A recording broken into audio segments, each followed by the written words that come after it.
that graduated from the BSN program and who is now a new grad NICU nurse. Okay? Because I know many of you guys have been getting us confused and like which one's who, or you think that we're the same person and that she started off in like the LVN program and then became a BSN or what have you. But no, we're two separate people. But since we're at different points in our life, we've been doing videos separately, but we are going to be doing videos together again. In this video though, I'm going to be talking about how I got my job as a NICU nurse. And I know this question has been flooding my DMs on YouTube, just in general.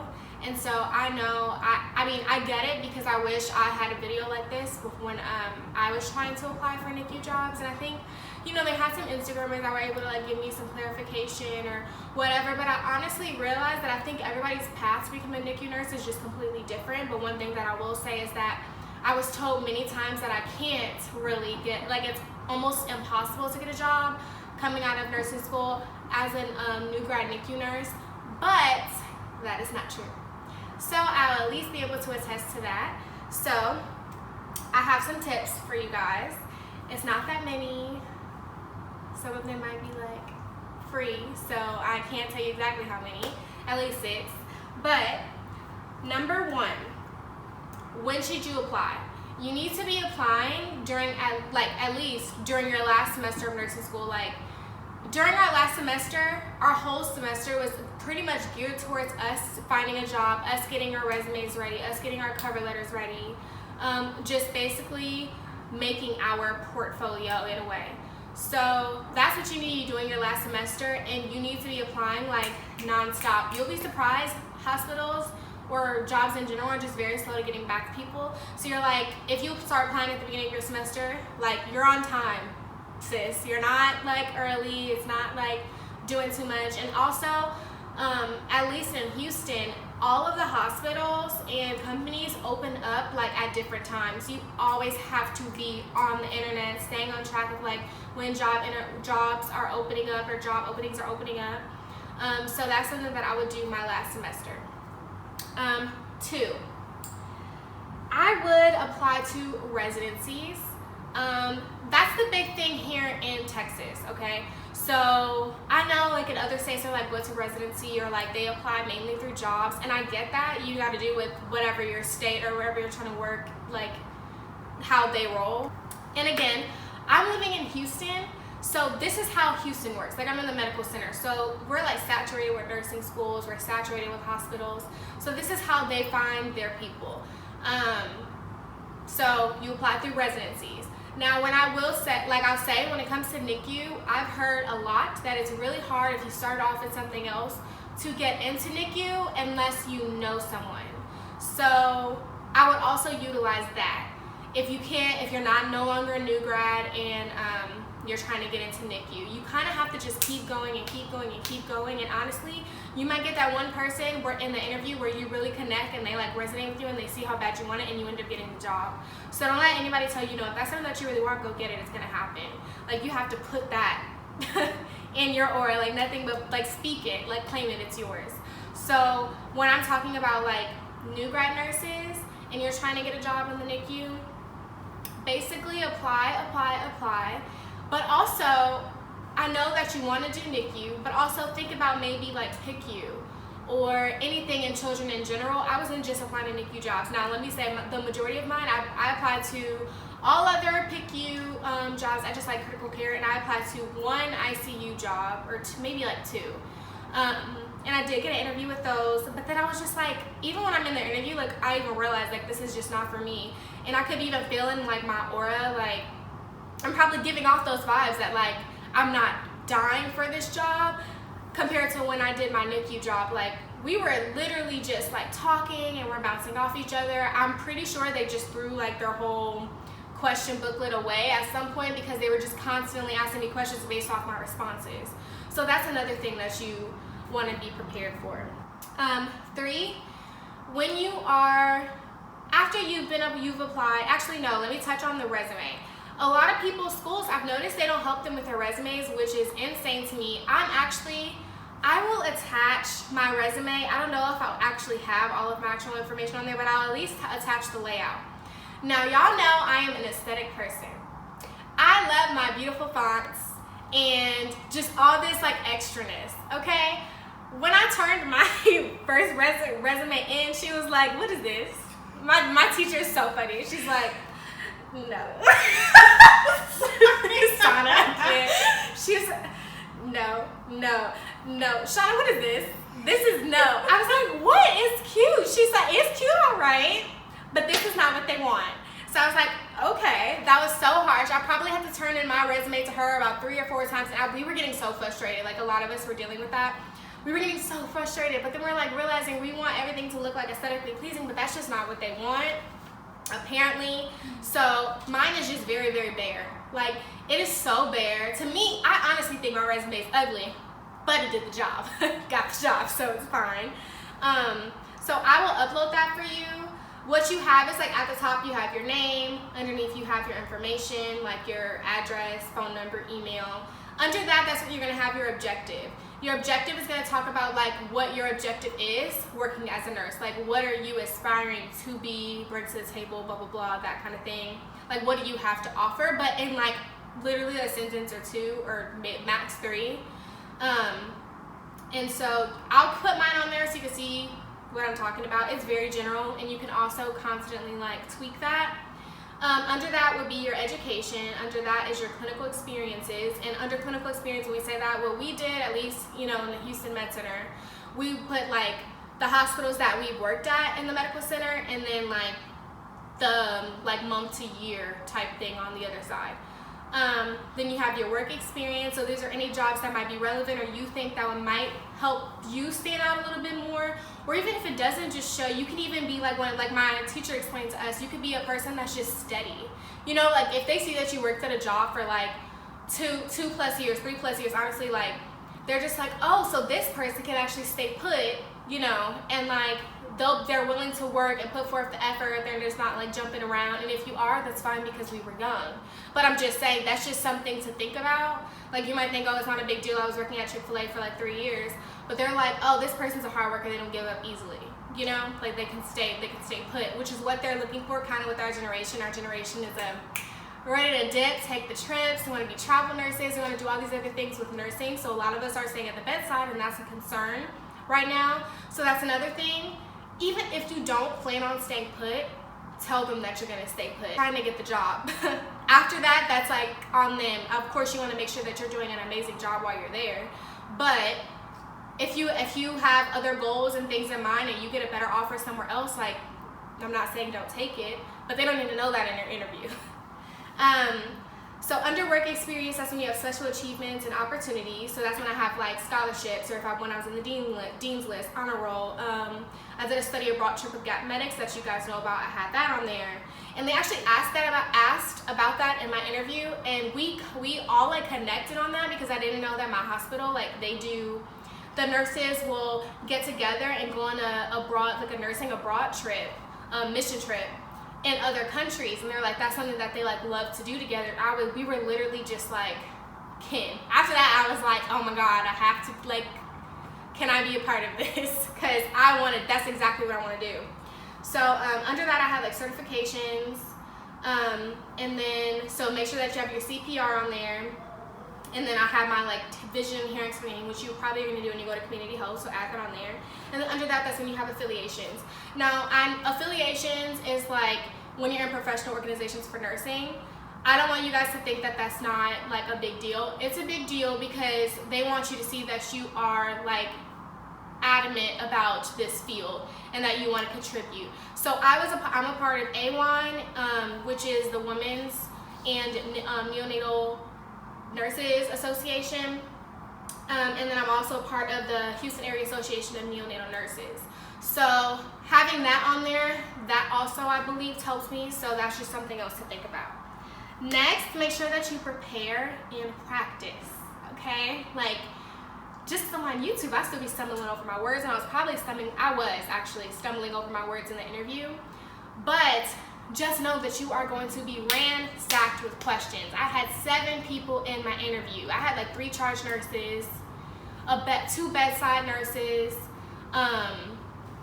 1 bedside nurse who had only been like a nurse for like a year or 2, I don't know.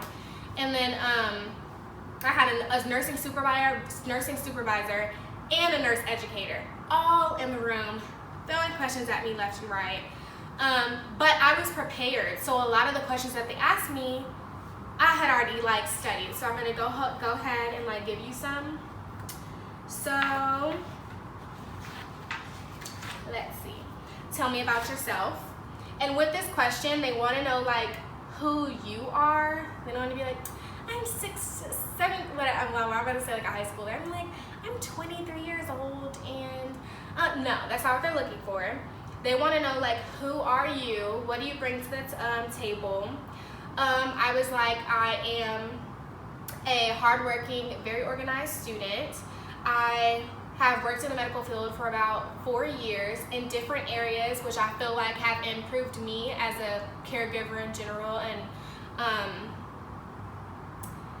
I started off in the medical field very early, as soon as I went to college, because I wanted to get my feet wet to know if this is where I want to be, and I can 100% say now that this is where I want to be. So, you know, it's something that's gonna like get them to know more about you and how you could help their organization or how you would fit within their culture. So other ones are, when did you make a mistake in clinical or just in general, and how did you learn from it? That one, they asked.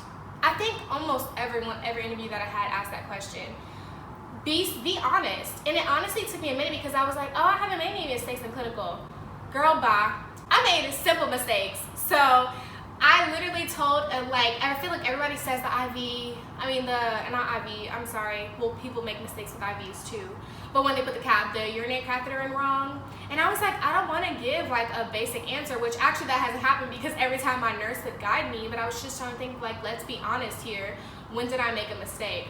You know what I made a mistake with? I'm trying to help out within a cold, and they're like, can you go grab the tubing for blood?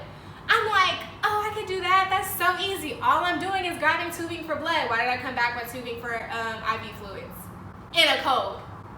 That's how embarrassing it was for me. And I even told them that. I was like, it was so embarrassing, but it was a humbling experience, because you think that you can't mess up with simple stuff, but that was like, in a cold, that's pretty serious. And of course, like, they knew I was just trying to help out, and like, it wasn't that big of a deal, but to me it was, and I learned from it. And now anytime that I go into the room with all the supplies, I pay attention. When I tell you, I'm like reading, I'm looking at it, because sometimes you might not always know what something is. So if you don't know where something is, just be honest. Oh, I don't know what that is. I don't know what it looks like. Can you describe it to me? And I'll be happy to go grab it. Just don't try to act like, you know, you got it if you don't. Lesson learned. Why should we hire you? Now this question is tricky, and I'm actually going to tag a video that I have given to other people. It's hard for you to say like why you should hire me, but I got this from some other girl, and I feel like it worked so well, because you could like hear a pin drop in the room, and they were just all like leaning forward, and I just felt like, got him! But you're so stupid. But no, like I really felt like, but it was like a really good answer, and I felt like I would connect with somebody who gave me this answer. And I even told my friends who had interviews coming up after I had that interview, and they used the same thing. So you can also use it as a closing statement. I don't want to say her statement because it was hers and I used it, and check mark because she's fire. And y'all, actually I'm not going to say the statement, because I absolutely need you to go watch this video, because it literally changed my interviewing like no other. So shout out to her. It's EmpowerRN, and I'm going to tag the video for that below. So anyway, I'll mention a couple, but I actually am just going to tag the document also of the interview questions that you should prepare for. What I did was I have this portfolio book, which is also what I bring to my interviews anyway, so go ahead and do that. I keep my resumes in here, my professional references, and then I just have all of the stuff that I use to prepare for each hospital. So I'll go look up the hospital, I'll look at their mission statement, their vision statement. If they have a nursing statement, I'm looking at that. I'm looking at their past achievements. Like, I want you to know I know what your hospital does, and I want to work for you, and this is why. So make sure that you prepare for like each hospital. So yeah, and I'll just post the questions, and I'll also, if they ask you, do you have any questions? always have a question. Just always, because it shows that you're interested. If you're like, no, they're like, do you care? You know, like, I don't know. Just don't be that person that doesn't have a question. Even if you think it's like a silly question, just always have a question. There's some good ones. There's some that I tend to stray away from. Like, I don't ask the nurse patient ratio one. I feel like you're already worried about, you know, something that you're not really involved in yet, and plus everybody asks it. So I really try to ask questions that I don't think many people ask. So one that I ask is like, what's the biggest challenge that you face on your unit? I don't want it to be like I'm thinking that this is about to be a holy grail job. Like, I know there's going to be difficulties, especially in the NICU. Like, I genuinely want to know, like, what's your biggest issue? What do you love most about this organization? I believe I also got these from EmpowerRN's video or somebody else's video, I'm pretty sure. But anyway, I just use the hell out of it. I use all of her tips and tricks, and they work. So, yeah, go watch that video, guys. And how can I help this unit meet or exceed their expectations? Like, you know, especially with the nurse educator in the room. Hey, sis, this one's for you. Like, have those questions ready. Okay, and then last but not least, be yourself. Because I feel like if it's forced, they're gonna know. If anything's forced, you always know. So I don't want you to be somebody that you're not, or try to come up with all these lies, because they will see straight through your lies. Plus, as nurses, you want to be honest. Be completely honest. Like, be open and let them know. Also know in the back of your head, because I was kind of asked this question, like, along the lines of, why do you want to be a NICU nurse? What do you love about it? One thing that I think this is how the interview kind of started off, was I was just talking about, I don't even know if I was asked or not, but I was just talking about how I fell in love personally with NICU nursing when I was in clinical. I didn't even know that I would love NICU nursing. I was excited to go, you know, work with the babies, but a lot of people, like, they gravitate towards L&D. I did not like it, like, at all. Not my thing. Did it once, and I was like, do I have to come back? Like, I want to go somewhere else. And then I was in NICU, and both of the hospitals, I found my way to NICU. Like, I was like, I'm gonna work a shift in NICU. So, and just in peds in general, I love that as well. So for me, what I said, and maybe this might resonate with you too, I'm fine if you use it, but when I'm working with neonates, they're just very special because, one, they don't talk, two, they rely solely on you or another human being. Like, remember, like, everything dealing with them is mistrust and trust. Kids in general, but especially babies, they pick up on your aura. And I'm all about having, like, a positive aura, and they can truly, like, feel and sense, like, love. If you really want to be there, that you care for them, they can pick up things just on the way that you're breathing and the way that you're talking. And that's why skin to skin, or just holding them in general, why they have people who they send out to come hold neonates, like, that's why it's so important, because that's very important to them. So that's why I think it's really, really special. And just to know that, like, I want to go to a job where I just wake up feeling so blessed, and then I get there and it's like, wow, I actually matter, because this little being could not survive without me helping. You know what I'm saying? Like, that's just powerful to me, and it's just really, really important. And so that's the reason why I love it so much. And I just, in a way, it's a lot to do with me too, where I just want to feel like I matter, like I'm making a difference. And I think that NICU nursing is where I could do that. And in general, that's what nursing does, right? But it's just crazy because that human being really does rely on you, and they need to be able to trust you. So yeah, think about that. Think about, why do you love NICU nursing? Why do you want to be a part of that? And then just make sure that you, like, pour that into also your cover letter. Make sure you have a good cover letter and you tailor it to each hospital. You can have one general one, and then each time that you're applying to a hospital, you'll change little sentences and tidbits to add in more about that hospital and why you want to work there. So I really hope that this was a very enlightening and informational video for you guys, and that it's really, really helpful. If you have more questions, just leave them down below, and we'll find a way to answer them in another video, or you can DM me, because I always have people DM me, and I just love hearing about y'all's nursing journeys in general. I feel like I have just so many friends and sisters and just a whole community. So anyways, also, this top, don't touch me, I'm sterile. which I love for like OR nurses, critical care nurses, anybody in general. You can get this on our website. We did launch the TTD website, and we have so much merch that's just so cute, and this is so comfy and soft. So yeah, I think that you guys should check out this video. Check out our online store and tell me if you enjoyed this video or if you think it was helpful. So thank you guys so much for watching. Subscribe, thrive, give this video a thumbs up. I love you guys, and bye.